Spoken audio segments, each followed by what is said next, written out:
இரவிலே திருடன் வருகிற விதமாய் கர்த்தருடைய நாள் வரும் என்று 1 தெசலோனிக்கேயர் 5 அதனுடைய 2வது வசனத்தில் வாசிக்கிறோம்.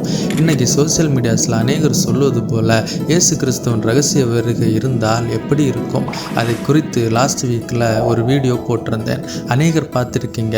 இயேசுவின் வருகைக்காக நாங்கள் ஆயத்தமாக இருக்கிறோம் என்று சொன்னீங்க. இந்த கமெண்ட்ஸ் எல்லாம் வாசிக்கும் பொழுது மிகவும் சந்தோஷமாக இருந்தது. இன்று செப்டம்பர் 23ஆம் தேதி காலையில் எழும்பின உடனே உண்மையாகவே இயேசு கிறிஸ்துவின் ரகசிய வருகை இருந்தால் எப்படி இருக்கும் என்று ஒரு நிமிடம் யோசித்தேன்.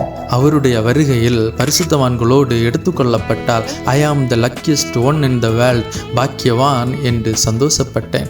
ஆனால் கைவிடப்பட்டால் என்னுடைய நிலைமை என்ன? அந்த நாள் எனக்கு வெளிச்சமாய் இராமல் அந்தகாரமாய் இருக்கும் என்று ஆமோஸ் 5:18 வாசித்தேன். ஏசாயா 13:6 அந்த நாளில் எல்லா மனுஷரின் இருதயமும் கரைந்து போம் என்று சொல்லுகிறது. ஃப்ரீயாக இருக்கும்போது ஏசாயா 13வது அதிகாரம் முழுவதும் வாசித்து பாருங்கள். இந்த வசனங்களை வாசிக்கும் பொழுது என்னுடைய இருதய துடிப்பு அதிகரித்தது. எனக்குள்ளே ஒரு பயம் உண்டாயிற்று. கைவிடப்பட்டால் எனக்கு ஐயோ! அப்பொழுது ஆவியானவரால் உணர்வடைந்தேன். இதுவரை ஏசப்பா எந்த சூழ்நிலையிலும் என்னை கைவிடலை. இப்படி இருக்க அவருடைய வருகையில் எப்படி என்னை கைவிடுவார்? இதைத்தான் 1 தெசலோனிக்கேயர் 5:9 வாசிக்கிறோம்.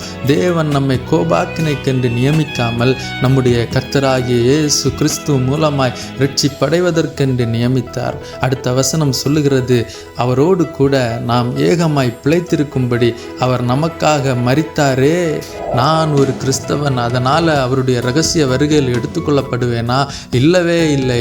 ஆகையால் பிரியமானவர்களே, இவைகள் வர காத்திருக்கிற நீங்கள் கரையற்றவர்களும் பிழை இல்லாதவர்களுமாய் சமாதானத்தோடே அவர் சந்நிதியில் காணப்படும்படி ஜாக்கிரதையாக இருங்கள் என்று 2 பேதுரு 3:14 வாசிக்கிறோம். அப்படின்னா இந்த உலகத்தில் என்னுடைய ஆத்மாவை பரிசுத்தமாய் காத்துக்கொள்வது என்னுடைய கடமை.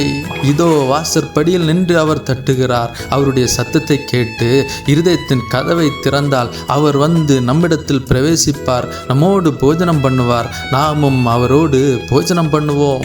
என்ன ஒரு மகிமையான அனுபவம்! கைவிடப்பட்டால் நமக்கு ஐயோ! ஏசப்பாவுக்கு நம்முடைய இருதயத்தை கொடுப்போம். அவர் வந்து வாசம் பண்ணுகிற ஒரு இருதயமாய் நம்முடைய இருதயம் மாறட்டும். அப்பதாங்க மகிமையில் அவரை தரிசிக்க முடியும். ஆமென்.